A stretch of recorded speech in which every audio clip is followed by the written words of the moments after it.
Titus, son of the Emperor Vespasian, was given the task of finally conquering Jerusalem during the Jewish War. This exceedingly rare gold aureus of Titus was struck in Judea early in 70 AD, probably at the mint of Caesarea Maritima. On the reverse, victory is shown attaching a shield to a palm tree. The legend Judea Divicta translates as Judea is conquered. Fewer than 10 of these aureus are known to have survived, with the Shoshana specimen by far the finest known. The Shoshana Collection concludes with an extensive array of coins struck in cities of the Holy Land while under Roman rule, including numerous coins of extreme rarity and a few unique examples. In the latter category is this beautiful silver tetradrachm of the Roman Emperor Caracalla, who reigned from 198 to 217 AD. The reverse depicts a bust of the Egyptian goddess Isis over 3 lions' heads, testimony to the continuing influence of Egyptian religion and culture in the region. The presentation of the Shoshana Collection marks a historic and monumental day in the world of numismatics. We would love for you to be among the new owners of these historically important coins.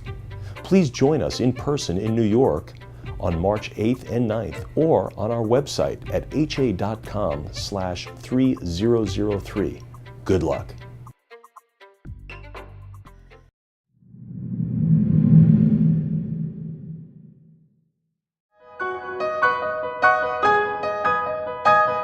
Hi, my name is Mike Sadler from Heritage Auctions. I'm here with Dave Michaels, the director of our Ancient Coin Department. Dave, tell me a little bit about the Shoshana Collection and why it's noteworthy. The Shoshana Collection, Mike, is the most important collection of Jewish coins, ancient Judean coins from the Holy Land, ever brought to auction that we know of. It's a really significant collection. It spans 1,100 years, starts at about 500 BC, and goes all the way to just before the Arab conquest in the 7th century AD. When are we going to see these coins on the auction block? They're going to go on March 8th and 9th in New York City. We have a special auction set just for this auction. It's going to be March 8th and 9th at a beautiful place called the Fletcher Sinclair Mansion at 79th Street in New York City. These coins are really the foundation of the modern world of Western civilization. I mean, the great cultures that created Western civilization are all represented here in one form or another. So even a novice, just maybe kind of putting their foot in the water a little bit about with ancient coins, this is a great place to start. Absolutely. I mean, everybody knows some of these tales are straight out of the Bible. Some of them are big names in history. Roman emperors, Jewish kings. All of these people are represented in the coins, and also 2 of the greatest conflicts in ancient history, the big wars, the great wars between the Roman Empire and the Jewish people, who were trying to assert their independence, there was a quest for a homeland, for a place they could call their own. So many of these coins were struck kind of as commemoratives in a sense, to mark those periods in time. In other words, these coins were basically markers in history, is that right? That's true. In the ancient world, there was really only one form of mass communication available, and that was coinage. People put symbols of their religion, examples of their daily life. All of these things can be found on the coins of the era, and they were stamped out and handed out, and people actually looked at their coins and paid attention to them the same way we'd pay attention to a newspaper. Sure. It was really the only way to communicate what the government or what the people in charge wanted the people to know. Is the only way that they can convey this to a large amount of people. There are several examples of coins in this collection, of which there's only really 1 or 2 or 3 examples known. So David, in a collection, a landmark collection such as this, there most certainly has to be even key elements, key coins that make it even more special. What are some of those? Well, certainly one of the things that sets the Shoshana Collection apart is the fact that it's divided into all the major phases of coinage in the Holy Land, back to the very beginning, and some of the very earliest. Which is when? Coins. What is the very beginning? Really, the earliest we can trace coins in that area is back to around 500 BC or shortly thereafter. Good heavens. So here we have a coin struck in Ashkelon, probably in the mid-5th century BC, and it's an imitation of an Athenian coin. It has an owl on it.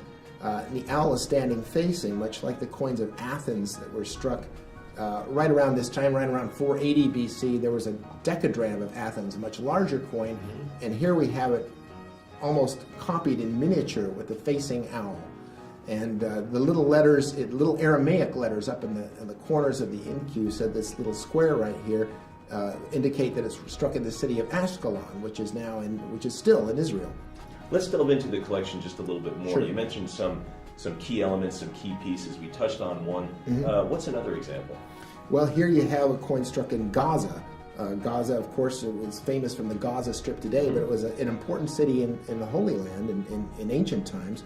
And here we have it shows on the back the city walls of Gaza with palm trees interspersed between the turrets on the city walls. I mean, that's just an amazing image. It's a very evocative image. And the detail is remarkable, not only for the size of the coin, but for the age of the coin. It's a tiny coin, and yet the engraver, the cellator as they call them, took special effort to actually engrave each little brick in the city wall and the palm trees. You can see individual fronds in the palm trees. Yeah, here we've got a coin, another coin which sort of follows the modern Athens model. It's a tiny coin with the head of Athena on one side, owl on the other. The owl is this ubiquitous coin in the ancient world. The Athenian owl is almost like the dollar of its day, and so local cities tended to copy that design. But there's one important difference. This has a lily flower in the field, tiny little lily flower. Well, that's a symbol of Jerusalem. It's still a symbol of Jerusalem. So this coin was likely struck in Jerusalem, and this is one of the earliest examples of a coin that has the Jerusalem lily on it. And what year are we talking there? Here we're talking again probably about 420, 440 BC. David, this coin wrapped in plastic seems more unusual than the others. What about it? Well, it seems very insignificant, doesn't it? I mean, it's just a little piece of bronze. It's nowhere even near round. It's kind of misshapen, and the image is kind of roughly struck on it, but it is a very significant coin. There are very few of these known because it has on it the image of the golden menorah that was in the temple in Jerusalem. And on the other side, it has an image of the showbread table. And both of these were very important aspects of the Jewish faith. They were very important symbols of Jewish worship. And this was struck by a king that was in conflict with another Judean king who was supported by the Romans. The name of this king was Mattathias Antigonus. And it's referred to as the menorah coin, and there are very few of them known. There's probably between 25 and 30 of these coins known, and this is probably one of the better known examples. Well, you can see how it could be overlooked over generations and generations. I mean, it looks just like a small piece of metal, a shaving or something, and you could certainly see how these coins could easily disappear.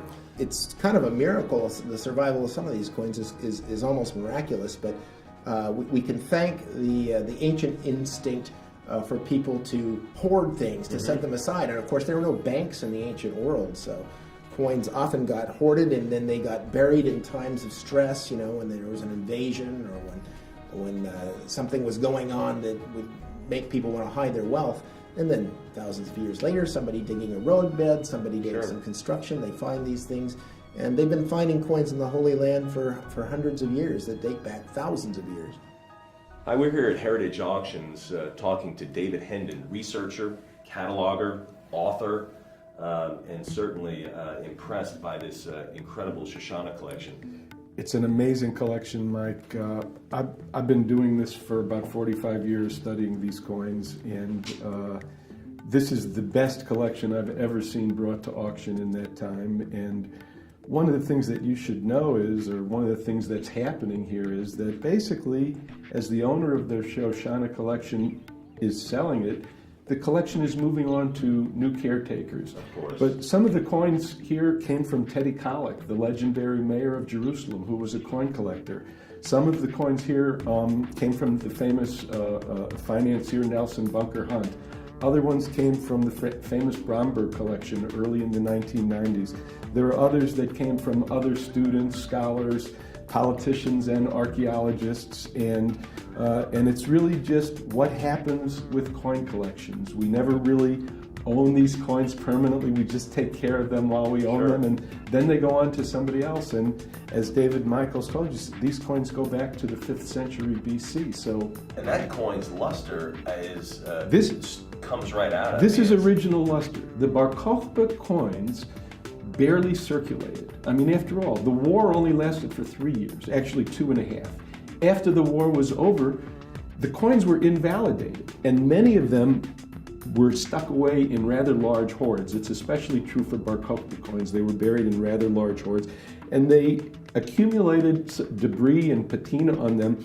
And if a person knows how to clean that properly, you can just soak off that patina, and what you get, that's not a polished luster. That is a mint luster. A skilled numismatist can look at that and say, mint luster. This coin struck in 132 AD has not been truly circulated for more than a very short time. If you're ready to add some of these legendary coins to your collection, whether you're just beginning or whether you're an experienced collector, come visit us at ha.com. We'll see you in New York, March 8th and 9th.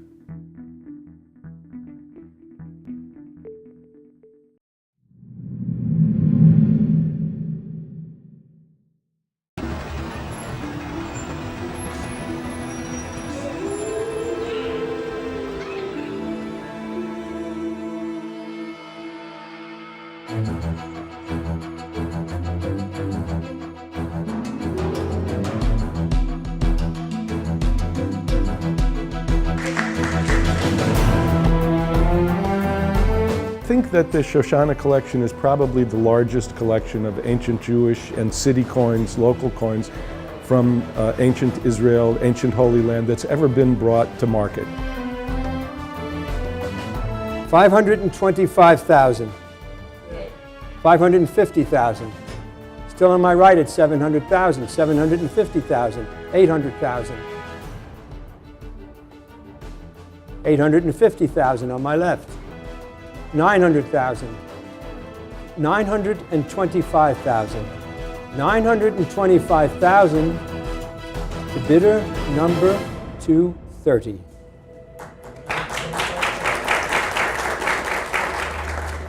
We've set several world records in this auction for Judaic coins. It's certainly the most significant sale that's ever happened in this category.